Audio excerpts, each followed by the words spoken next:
ಗುರು ಅಂದ್ರೆ ಹೆಂಗೆ, ನಾವು ಹೆಂಗಿರ್ಬೇಕು? ಒಮ್ಮೆ ಒಬ್ಬ ಗಜದಂಡ ಶಿವಯೋಗಿಗಳಂತ ಬರ್ತಾರೆ. ಕೇಳಿರ ಹೆಸರು? ಕೇಳಿರ ಇಲ್ಲ? ಕೇಳಿಲ್ಲ. ಗಜದಂಡ ಶಿವಯೋಗಿಗಳಂತ ಬರ್ತಾರೆ. ಆ ಗಜದಂಡ ಶಿವಯೋಗಿಗಳು ಬಹಳ ದೊಡ್ಡ ಪ್ರಭಾವಿ ಮಹಾತ್ಮರು. ಆ ಗಜದಂಡ ಶಿವಯೋಗಿಗಳು ಸುಮಾರು ಅನುಷ್ಠಾನಗಳನ್ನ, ಸುಮಾರು ಪೂಜೆ ಪುನಸ್ಕಾರಗಳ ಮೂಲಕ ಬಹಳಷ್ಟು ಆಧ್ಯಾತ್ಮಗಳ ಸಾಧನೆಯನ್ನು ಮಾಡಿದಂತೆ ಶಿವಯೋಗಿಗಳು. ಅಂತ ಒಬ್ಬ ಗಜದಂಡ ಶಿವಯೋಗಿಗಳ ಮಠದೊಳಗ ಒಬ್ಬ ಸಣ್ಣ ಬಾಲಕ ಸಿದ್ಧಾಂತ, ಯಾರ್ರಿ? ಸಿದ್ಧಾಂತ ಒಬ್ಬ ಸಣ್ಣ ಹುಡುಗ. ಆ ಸಿದ್ಧಾಂತಕ್ಕಂತ ಒಬ್ಬ ಸಣ್ಣ ಹುಡುಗ ಆ ಗುರುಗಳ ಮಠಕ್ಕೆ ಬರ್ತಾನ. ಅಲ್ಲಿ ಗುರುಗಳ ಮಠದೊಳಗ ಬಂದು ಸೇವೆಯನ್ನು ಮಾಡ್ತಾನ. ಯಾವ ಸೇವೆಯನ್ನು ಮಾಡ್ತಾನಂದ್ರೆ, ಗಜದಂಡ ಶಿವಯೋಗಿಗಳು ಪ್ರತಿನಿತ್ಯದ ಕೂಡ ಕುದುರೆಯ ಮೇಲೆ ಅಡ್ಡಾಡ್ತಿದ್ರು. ಈಗೆಲ್ಲ ಕಾರ್ ಬಂದವ, ಕಾರ್ನಾಗ ಬರ್ತೀವಿ. ಅವಾಗೆಲ್ಲ ಕುದುರೆ ಇದ್ದು ಕುದುರೆಯಾಗ ಬರ್ತಿದ್ರು. ಈಗ ಅಂತಾರ ಸ್ವಲ್ಪ ಜನ ಅರ್ಧರ್ ಕಾರ್ನಾಗ ಬರ್ತೋಡು ಮಸ್ತ್ ನಮ್ ಹಿಂಗ ಬಿಸಿಲಾಗಿಂದ ಶಂತಾರ. ಆದ್ರೆ ಅವಾಗೆಲ್ಲ ಕುದುರೆ ಮೇಲೆ ಅಡ್ಡಾಡ್ತಿದ್ರು. ಆ ಗಜದಂಡ ಶಿವಯೋಗಿಗಳು ಕುದುರೆಯ ಏನಿತ್ತ ಗಜದಂಡ ಶಿವಯೋಗಿಗಳ ಮಠದೊಳಗ ಆ ಸಿದ್ಧ ಆ ಗಜದಂಡ ಶಿವಯೋಗಿಗಳ ಮಠದೊಳಗ ಏನವ್ರ ಕಾಲು ಒತ್ತುವಂತ ಸೇವೆ ಮಾಡಲ್ಲ, ಅವರ ಪೂಜೆಗೆ ರೆಡಿ ಮಾಡುವಂತ ಸೇವೆಯನ್ನು ಮಾಡಲ್ಲ, ಅವರಿಗೆ ಪ್ರಸಾದ ಮಾಡಿಸುವಂತ ಸೇವೆ ಮಾಡಲ್ಲ, ಅವರಿಗೆ ಇನ್ನೇನು ಬಟ್ಟೆ ತೊಳೆಯುವಂತ ಸೇವೆಯನ್ನ ಮಾಡಲ್ಲ. ಸಿದ್ಧ ಆ ಗಜದಂಡ ಶಿವಯೋಗಿಗಳ ಮಠದೊಳಗ ಸಾಮಾನ್ಯ ಬಾಲಕ ಅವ ಏನು ಮಾಡ್ತಾನಂದ್ರೆ, ಗಜದಂಡ ಶಿವಯೋಗಿಗಳ ಮಠದೊಳಗಿದ್ದಂತ ಕುದುರೆಯ ಲತ್ತಿಯನ್ನು ಬಳಿತಾನ. ಅರ್ಥ ಆಗ್ತದ್ರ? ಕುದುರೆಯ ಲತ್ತಿಯನ್ನು ಆ ಗಜದಂಡ ಶಿವಯೋಗಿಗಳ ಮಠದೊಳಗ ಕುದುರೆಯ ಲತ್ತಿಯನ್ನು ಬಳಿಯುವಂತ ಕಾಯಕ ಮಾಡ್ತಾನೆ. ಕುದುರೆಗೆ ಹುಲ್ಲಾಕುವಂತ ಕಾಯಕವನ್ನು ಮಾಡ್ತಾನೆ. ಕುದುರೆಯನ್ನು ಸ್ನಾನ ಮಾಡಿಸುವಂತ ಕೆಲಸವನ್ನು ಮಾಡ್ತಾನೆ. ಎಷ್ಟು ವರ್ಷಗಳ ಕಾಲ ಗುರುಗಳ ಗಜದಂಡ ಶಿವಯೋಗಿಗಳ ಮಠದೊಳಗಿದ್ದಂತ ಕುದುರೆಯ ಸೇವೆಯನ್ನು ಸಿದ್ಧ ಮಾಡ್ತಾನೆ ಅಂದ್ರೆ, ಒಂದಲ್ಲ ಎರಡಲ್ಲ, ಸುಮಾರು 12 ವರ್ಷಗಳ ಕಾಲ ಗಜದಂಡ ಶಿವಯೋಗಿಗಳ ಮಠದೊಳಗೆ ಸಿದ್ಧ ಕುದುರೆಯ ಚಾಕ್ರಿಯನ್ನ ಮಾಡ್ತಾನೆ. ಕುದುರೆಯ ಲದ್ದಿಯನ್ನು ಬಳಿಯುವಂತ ಕಾಯಕವನ್ನು ಮಾಡ್ತಾನೆ. ನಾವೆಲ್ಲ ಯೋಚನೆ ಮಾಡ್ಬೇಕಲ್ಲ, 1 ವರ್ಷ 2 ವರ್ಷ ಮಾಡಿದ್ರೆ ನಮಗ್ ಕೊಂಬು ಬರ್ತಾವ. ನಾನಿದ್ದಕ್ಕ ಸ್ವಾಮಿ, ನಾ ಇದ್ದಿದ್ದಕ್ಕ ಮಠ ಅನ್ನೋ ಪ್ರಭಾವ ಬಹಳ ಐತಿ. ಇಲ್ಲಿಲ್ಲ ಮತ್ತೆ ನಮ್ಮ ಭಾಗದಾಗ ನೀವ್ ಅನ್ಕೋಬಾಡಿ, ನಿಮ್ಮಲ್ಲಿ ಇಲ್ಲ ಅಂತ ಎಲ್ಲ.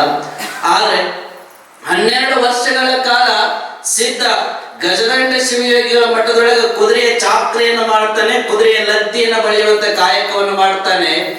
ಒಂದು ದಿನ ಆ ಗಜದಂಡ ಶಿವಯೋಗಿಗಳು ಬಂದು ಸಿದ್ಧನನ್ನ ಕೇಳ್ತಾರೆ, ಸಿದ್ಧ, ಒಂದಲ್ಲ ಎರಡಲ್ಲ, ಸುಮಾರು 12 ವರ್ಷಗಳ ಕಾಲ ನನ್ನ ಮಠದೊಳಗೆ ಕಾಯಕವನ್ನ ಮಾಡಿ ನನ್ನ ಮಠದೊಳಗೆ ಸೇವೆಯನ್ನು ಮಾಡ್ತಾ ಇದ್ದಿ. ನನ್ನ ಮಠದ ಕುದುರೆಯ ಲತ್ತಿಯನ್ನು ಬಳಿಯುವಂತ ಕಾಯಕ ಮಾಡಕತ್ತಿಯಲ್ಲಪ್ಪ, ನಿನಗೇನಾದ್ರೂ ಒಂದು ವರ ಕೊಡ್ಬೇಕು ಅನ್ಕೊಂಡಿನಿ, ಏನ್ ಬೇಕು ಕೇಳು ಅಂದ್ರು. ಯಾವಾಗ ಗಜದಂಡ ಶಿವಯೋಗಿಗಳು ನಿನಗೆ ಏನು ಬೇಕು ಕೇಳು ಅಂದಾಗ ಅವ ಮನಸ್ಸು ಮಾಡಿದ್ರೆ ಸಿದ್ಧ ಬೇಕಾದ್ದನ್ನ ಕೇಳಬಹುದಿತ್ತು. ತಪಸ್ವಿಗಳಿದ್ರು, ಜ್ಞಾನವಂತರಿದ್ರು. ಅಂತ ಒಬ್ಬ ಗಜದಂಡ ಶಿವಯೋಗಿಗಳು ಸ್ವತಃ ಬಂದು ಸಿದ್ಧ ನಿನಗೆ ಏನು ಬೇಕು ಕೇಳು ಅಂದಾಗ ಅವಾಗ ಸಿದ್ಧ ಹೇಳ್ತಾನ, ನೋಡ್ರಿಯಪ್ಪ, ನೀವೇನೋ ಕೊಡ್ತೀರಿ ಅಂತ ನಾನು ಸೇವೆ ಮಾಡಿಲ್ಲ. ನೀವೇನೋ ನನಗೆ ಹೊಲ ಕೊಡ್ತೀರಿ, ಬಂಗಾರ ಕೊಡ್ತೀರಿ, ಬೆಳ್ಳಿಯನ್ನ ಕೊಡ್ತೀರಿ, ಇನ್ನೇನೋ ಸಂಪತ್ತನ್ನ ಕೊಡ್ತೀರಿ ಅಂತ ನಾನು ನಿನ್ನ ಸೇವೆಯನ್ನು ಮಾಡಿಲ್ಲ. ನನಗ ಯಾವುದರ ಆಸೆ ಇಲ್ಲ ಗುರುವೇ, ನನಗೆ ಸೇವೆ ಮಾಡೋ ಭಾಗ್ಯ ಕೊಟ್ಟಿರಲಿ, ಇದೇ ದೊಡ್ಡದು ಅಂತ ಸಿದ್ಧ ಅಂದ.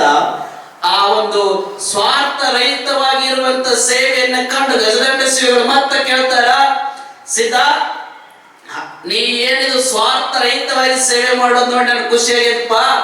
ಬಾಯಿಲಿ ನೀ ಕೇಳೋದು ಬೇಡ, ನಾನೇ ನಿನ್ನ ಮನಸ್ಸನ್ನು ಅರ್ಥ ಮಾಡಿಕೊಂಡು, ನಿನ್ನ ವಿಚಾರವನ್ನು ಅರ್ಥ ಮಾಡಿಕೊಂಡು, ನಿನ್ನ ಗುಣವನ್ನ ನಾನು ಮನಗಂಡು ನಿನಗೊಂದು ಆಶೀರ್ವಾದ ಮಾಡ್ತೀನಿ ಬಾ ಸಿದ್ಧ ಅಂತ ಕರೆದು 12 ವರ್ಷಗಳ ಕಾಲ ಕುದುರೆಯ ಚಾಕ್ರಿಯನ್ನು ಮಾಡಿದಂತ, ಕುದುರೆಯ ಲತ್ತಿಯನ್ನು ಬೆಳೆದಂತ ಸಿದ್ಧನನ್ನ ಕರೆದು ಗಜದಂಡ ಶಿವಯೋಗಿಗಳು, ಸಿದ್ಧ, ನಾನೇ ಮನಸ್ಪೂರ್ವಕವಾಗಿ ನಿನಗೊಂದು ಆಶೀರ್ವಾದ ಮಾಡ್ತೀನಿ.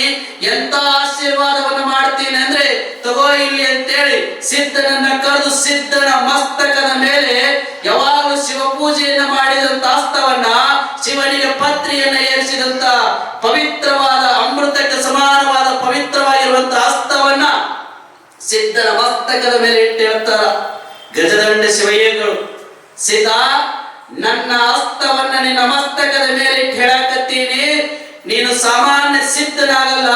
ಇನ್ನು ಮುಂದೆ ಈ ನಾಡಿನೊಳಗ ಜನಗಳು ನಿನ್ನ ಹೊತ್ತು ಮೆರೆಸಬೇಕು, ಜನಗಳು ನಿನ್ನ ಹಾಡಿ ಹೊಗಳಬೇಕು, ನಿನ್ನನ್ನ ಜನ ಒಂದು ಒಳ್ಳೆಯ ಸ್ಥಾನಕ್ಕೆ ತಗೊಂಡೋಗಿ ಕುಂದಿಸ್ತಾರೋ ಸಿದ್ಧ ಅಂತ ಯಾವಾಗ ಸಿದ್ಧನಿಗೆ ಗಜದಂಡ ಶಿವಯ್ಯಗಳು ಸಿದ್ಧನ ಮಸ್ತಕದ ಮೇಲೆ ಹಸ್ತವನ್ನ ಇಟ್ಟು ಹೇಳ್ತಾರೋ ಆ ಸಿದ್ಧ ಎಷ್ಟರ ಮಟ್ಟಿಗೆ ಈ ನಾಡಿನೊಳಗೆ ಪ್ರಭಾವವನ್ನು ಬೀರ್ತಾನೆ ಅಂದ್ರೆ, ಈ ನಾಡಿನೊಳಗೆ ಎಂತ ಹೆಸರನ್ನ ಮಾಡ್ತಾನೆ ಅಂದ್ರೆ, ಅದೇ ಸಿದ್ಧ ಯಾವ ಗಜದಂಡ ಶಿವಯೋಗಿಗಳ ಕುದುರೆಯ ಲತ್ತಿಯನ್ನು ಬೆಳೆದ ಸಿದ್ಧ, ಯಾವ ಗಜದಂಡ ಶಿವಯೋಗಿಗಳು ಸಿದ್ಧನ ಮಸ್ತಕದ ಮೇಲೆ ಹಸ್ತವನ್ನಿಟ್ಟು ಹೇಳಿದಲ್ಲ, ಸಿದ್ಧ ಇನ್ನು ಮುಂದೆ ನೀ ಸುಪ್ರಸಿದ್ಧನಾಗುವಂತ ಯಾವಾಗ ಅವರ ಹಸ್ತವನ್ನಿಟ್ಟು ಸಿದ್ಧನಿಗೆ ಆಶೀರ್ವಾದ ಮಾಡುತ್ತಾರ, ಅದೇ ಸಿದ್ಧ ಮುಂದೊಂದು ದಿನ ಹುಬ್ಬಳ್ಳಿ ಸಿದ್ಧಾರೂಢನಾಗಿ ನಾಡಿಗೆ ಕಂಗೊಳಿಸ್ತಾನೆ ಅಂತಕ್ಕಂಥದ್ದನ್ನ ನಾವು ತಿಳ್ಕೊಳ್ಬೇಕು. ನೋಡ್ರಿ, ಅವತ್ತು ಗುರುಗಳನ್ನು ಸೇವೆಯನ್ನು ಮಾಡಿ ದೇಹವನ್ನ ಜೀವನವನ್ನ ಪಾವನ ಮಾಡಿಕೊಂಡಂತ ಸಿದ್ಧನಿಗೆ ಯಾವಾಗ ಗಜದಂಡ ಶಿವಯೋಗಿಗಳ ಹಸ್ತವನ್ನಿಟ್ಟು ಸಿದ್ಧಾನಿ ಸುಪ್ರಸಿದ್ಧರಾಗುವಂತ ಹೇಳಿದ ಒಂದೇ ಒಂದು ಮಾತಿಗೆ ಸಿದ್ಧನನ್ನ ಹುಬ್ಬಳ್ಳಿಯ ಜನ ಹತ್ತು ಮೆರೆಸ್ತಾರೆ. ಮುಂದೊಂದು ದಿನ ಅಲ್ಲೇ ಆತನ ಗದ್ದಿಗೆಯನ್ನ ಕಟ್ಟುತ್ತಾರೆ. ಈಗಲೂ ಕೂಡ ಆ ಒಂದು ಸಿದ್ಧಾರೂಢ ಮಠಕ್ಕೆ ಲಕ್ಷ ಲಕ್ಷ ಜನ ಹೋಗಿ ಅಡ್ಡ ಉದ್ದ ಬೀಳುತ್ತಾರೆ. ಯೋಚನೆ ಮಾಡಿ, ಒಬ್ಬ ಸಾಮಾನ್ಯ ಬಾಲಕ, ಯಾವ ಜ್ಞಾನ, ಯಾವ ಅರಿವು, ಯಾವ ಶಿಕ್ಷಣ, ಯಾವ ಬುದ್ಧಿಮಟ್ಟವೂ ಇರಲಾರದಂತ ಒಬ್ಬ ಸಾಮಾನ್ಯ ಬಾಲಕ ಯಾವಾಗ ಹೋಗಿ ಗಜದಂಡ ಶಿವಯೋಗಿಗಳ ಮಠದೊಳಗೆ ಸೇವೆಯನ್ನು ಮಾಡುತ್ತಾನ, ಯಾವಾಗ ಗುರುಗಳ ಒಂದು ಸೇವೆ ಒಳಗೆ ನಿರತನಾಗ್ತಾನ, ಯಾವಾಗ ಗುರುಗಳ ಆಶೀರ್ವಾದ ಆಗ್ತದ, ಅವಾಗ ಅವ ಹೋಗಿ ಸಿದ್ಧಾರೂಢನಾಗ್ತಾನೆ. ಈ ನಾಡಿಗೆ ಬಹುದೊಡ್ಡ ಕೊಡುಗೆಗಳನ್ನ ಕೊಡ್ತಾನೆ. ಈಗಲೂ ಕೂಡ ಹೋಗುವಂತ ಲಕ್ಷ ಲಕ್ಷ ಜನರಿಗೆ ದಾಸೋಹವನ್ನು ಮಾಡಿಸ್ತಾನೆ. ಈಗಲೂ ಕೂಡ ಆತನ ಗದ್ದಿಗೆ ಹೋಗಿ ಎಷ್ಟೋ ಜನ ಪಾದಯಾತ್ರೆ ಮೂಲಕ ನಮಸ್ಕಾರ ಮಾಡಿ ಬರ್ತಾರೆ. ಅಂದ್ರೆ ಆ ದೇಹಕ್ಕೆ ಕಿಮ್ಮತ್ತು ಬಂದಿದೆ ಯಾರಿಂದ? ಒಬ್ಬ ಗುರುವಿನಿಂದ. ಯಾವ ದೇಹ ಕಿಮ್ಮತ್ತು ಬರ್ತದಂದ್ರೆ ಗುರುವಿನ ಆಶೀರ್ವಾದವನ್ನು ಪಡೆಕೊಂಡಂತ ದೇಹ ಮಾತ್ರ ಕಿಮ್ಮತ್ತು ಬರ್ತದ. ಆ ದೇಹವನ್ನ ಪವಿತ್ರವಾದ ಜಾಗಕ್ಕಿಟ್ಟು ಪೂಜೆ ಮಾಡುತ್ತಾರೆ. ನೀವು ನೋಡಿರ್ಬೋದು, ಯಾರಾದ್ರೂ ಸ್ವಾಮಿಗಳು, ಯಾರಾದ್ರೂ ಮಹಾತ್ಮರು ಲಿಂಗೈಕ್ಯರಾದ್ರಂದ್ರೆ